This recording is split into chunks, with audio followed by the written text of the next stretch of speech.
Alright, ladies and gentlemen, Fab's in the house, and today I've got the CRKT Squid here with me for a review, and we're gonna analyze the look, the sound, and the feel of this little guy. But hey, don't forget to like the video and to subscribe to the channel if you're enjoying this kind of content.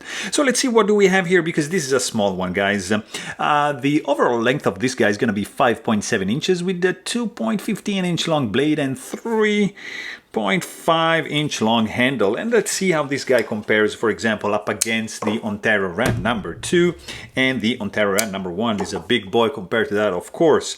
Let's see how he's doing up against Spyderco popular options. This is the Para 3 and this is the Paramilitary 2. So both are, of course, bigger than this little fella right over here. Let me show you, for example, this is the Chris Reeve Knives large Sebenza 21, and here we have the small Sebenza 21. Also Chris Reeve Knives, sorry, right over here. And as you can see, this is not a big boy, but this is definitely smaller than that, for sure. I want to show you also another couple options. For example, this is the Custom Knife Factory Philippe Georget designed 520.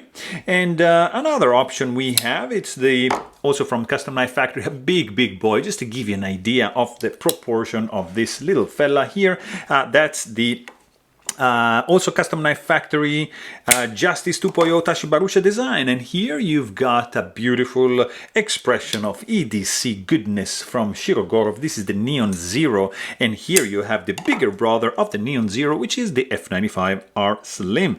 Yeah, there's no comparison. Like, I mean, it's so big that you have, like, for example, something like this that might be in that ballpark, but this is the Booz Blades Smoke Mini. This is the Win Knife Black Void Opus, which are kind of getting closer to this size, but no, I mean, that guy is still smaller. For example, another relatively compact one is the Skiff Knives Drifter, which I have right here, but still, it's not even close to that ballpark. And this is the American Blade Works Model 1 version 5, still bigger than that. I'm gonna show you another couple that I have right over here. This is the Igor Oleynikov Inspire, just a beautiful blade. And what else can I show you? Just another couple classic Hinderer XM18. That's the 3.5 inch blade, and also this guy over here, Custom Knife Factory MCAD MPAT in the house. So yeah, I think you guys get the idea. This is not a big knife whatsoever. It's a very compact one. So this is an interesting one. It's an original design designed by Lucas Burnley in Oregon, but made by CRKT in China. The price of this guy is going to be $35, more or less. And I mean, it's a cheap one, but this has been embellished and with this beautiful engraving by Marie-Jolie. It's just fantastic. Again, check out her work on Instagram in the description down below. This is a very cool little one. Lucky guy that won this very piece. I hope he's gonna enjoy this little fella, because it's nicely done. It's stainless steel frame lock, nicely chamfered all around. It has a couple slabs of stainless steel, so the weight is not gonna be super light as if this would be titanium, of course, but still, it's contained because the size is this small. So you have some chamfering going on the outside, a little bit going on the inside. There's no internal skeletonization, just the engraving from Marie, like her signature on the inside. You have a dual thumb stud, also stainless steel, one on each side of the blade. You have this nice finger groove over here, which contributes to a nice grip, even if the handle is very small, especially for my big hands.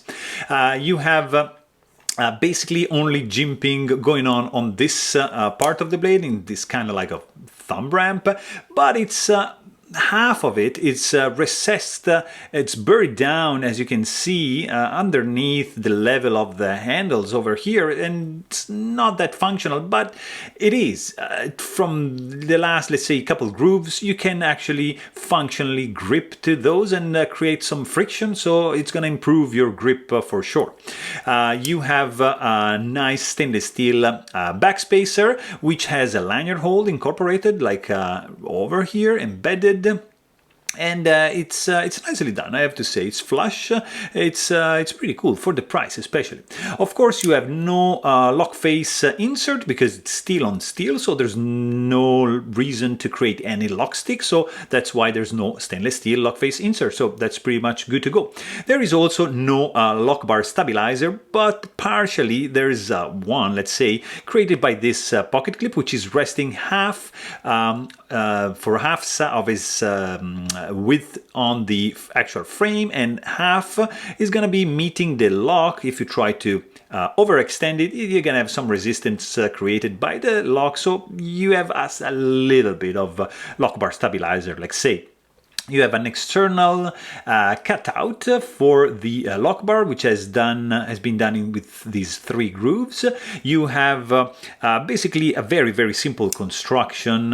You have basically 2 screws and 1 pivot. This is a T6 and this is a T8 Torx bit screw. So pretty straightforward disassembly for the knife. So easy to maintain. They are flush, absolutely flush with the scale. These two in the back and a little bit protruding over here, but nothing like too crazy. The pocket clip is stainless steel, it's tip-up carry only, it's not reversible, it's just gonna stay here, and it's not ambidextrous, therefore. The blade is it's a nice one. It's a stone wash. It's HCR13 MOV steel. Nicely done. Chamfered spine. You have some crowning going on a little bit, and a nice wedge. The stock is relatively thick for a blade of this size. You have a stop pin, which is like going through, so you can actually see it.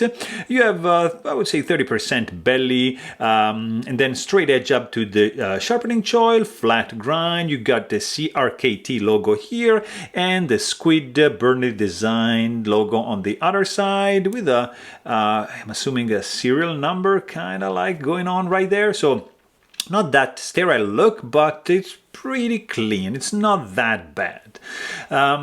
You have also like the sound of this guy opening. So when you open and when you close it, it's very subdued, very muffled, listenable, mellow, especially when you close it. Super soft. There's just a little click, very gentle. When you open it, it's a clack. Not obtrusive. It's decent because this guy is running on Teflon washer, so it's gonna be, you can still flick it open with the thumb like that, using the thumb stud like that.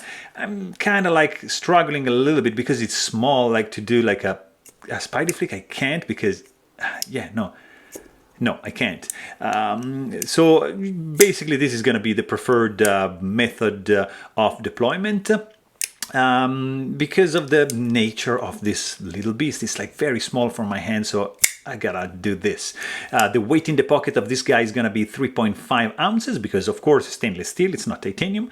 You don't have that many hot spots. It's actually surprisingly feeling good in the hand. You can take advantage of this finger groove 100% to secure your grip, and I don't feel any sharp edges. You can use the jimp over here. I'm not gonna do any reverse grip because look at this, it's gonna, like, there's not much to grip onto.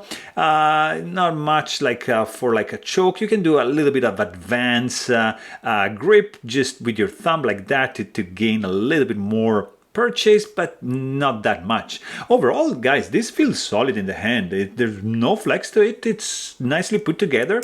It's a little bit on the slippery side. There's a little bit of texture added by this engraving, but I wouldn't define this a grippy handle. I don't see that many gaps here. It's nicely aligned. There's a little bit of, let's say, misalignment over here. This is a little bit sticky, protruding a little bit more than this side, so it's not perfectly flush, but overall no gaps, and nothing to complain that much, especially for the price, and especially for the guy who's gonna win this because he's gonna get it for free. There is no blade play. There's a nice clip ramp over here. I wish this part, like you see, this is like that. So I wish this would be maybe a little bit more high up, so to have the edge of the pocket just slide in a little bit better, but the tension is very good. It's it's going to be reliably staying in your pocket. It's not going to go anywhere. Deployment speed, I was saying it's not, I mean, it's very good because this is running on a Teflon washer, so usually you don't have deployment this fast. I can't do like, no, I can't do the spider flick with this one. You can do two, like pinch it like that and use two hands, but overall you're not gonna have any finger sore because the thumb stud is nicely rounded off and it's gonna confer a pretty smooth action to this little guy. Detent strength is on the medium light side, so it's not gonna be too difficult to deploy. The blade is deeply buried down over here, protected by the backspacer, so absolutely safe. No way you're gonna be able to touch the tip. There's no rattling when closed, when shaken when closed, and it's a sign that this guy is put together, and it's very, very simple construction. You have a nice lock release relief over here with some jimping going on, so you can actually easily release the lock bar. There is of course no detent ball ramp. You have just a very, very small amount of hard step going on over here. There's no free fall, there's no guillotine effect, there's barely any detent suction because the detent is not that strong. So, I mean, overall, this is a very, very cool budget knife, embellished and I mean, in such a fantastic way by Marie.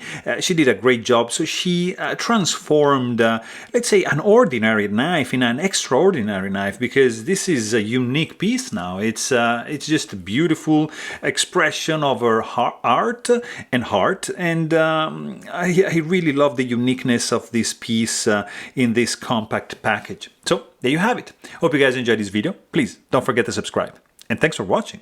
Stay tuned.